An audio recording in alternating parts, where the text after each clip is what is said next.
All right, everybody, this is Snyder Week at DC. It's Snyder Week in general. It's kind of a small week, but Snyder has 3 books out. We're going to talk about all of them because those are the ones I put to the top of my pile. The first one is, that you guys have been waiting for this for a while, American Vampire is back. Those of you who have not been waiting for it, those of you who have not even tried it, this is a place to jump on. I read the first couple, started selling out, got behind. I never picked up American Vampire. This is a one-shot. It's a 57-page one-shot, so you're getting more for your buck. It was amazing. We get introduced to a couple 50s hillbillies, thieves.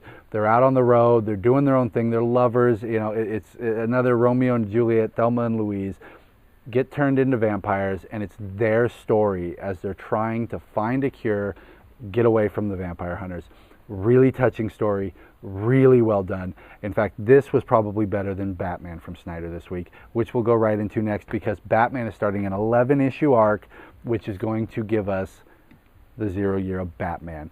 Opens up, shows you Gotham City completely devastated, flooded. We don't know why. Gives us a quick glimpse, jumps back 6 years, and we're getting Batman coming back to Gotham for the first time. He's brought Alfred into this world. He's come back from his training, and he's trying to keep Bruce Wayne dead, but at the same time, he's getting forced back into it because a man like Bruce Wayne cannot come back to Gotham without getting noticed.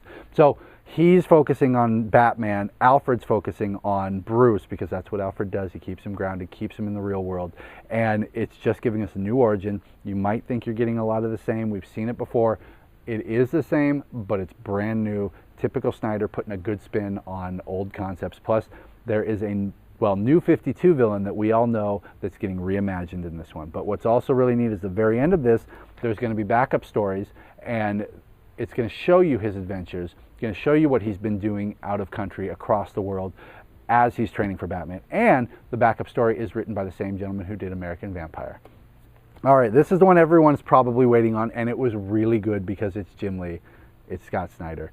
There was an opening where he's coming into the atmosphere, and the way Snyder describes it, the way he shows that Superman is your everyday hero. He is the one who grew up among us. He is the one who is just a man trying to do what is right in every situation. It was a little thing, but it really hit home for me. It was a great setup. It's going to continue like this. There's a really cool... Oh, and there's an introduction of somebody who we all know, but is going to be not necessarily the villain. I mean, but I don't want to give too much away.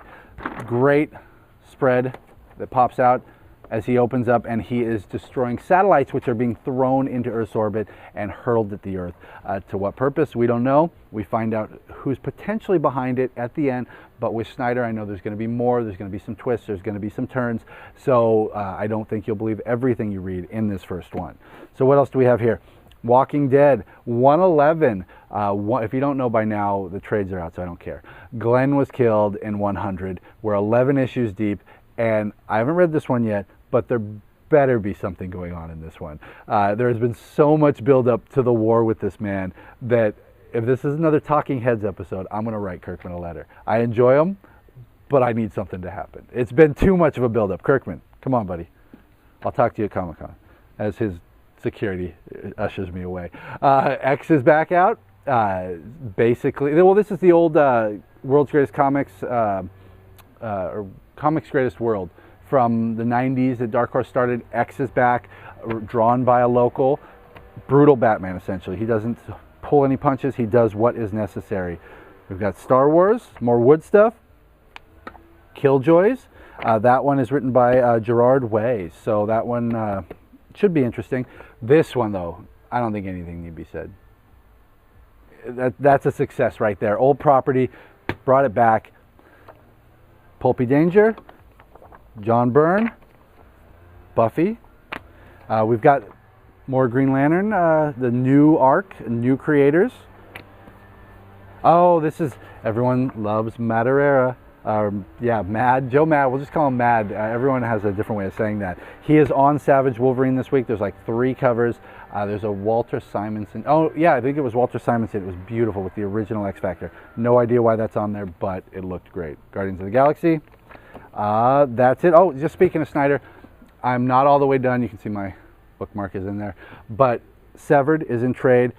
If you're looking for more Snyder, if you can't get enough, This is a really dark read set in the early 19th century or 20th century about some kids on the road and just some of the dangers they encounter. And as you'll see, it's not your typical dangers.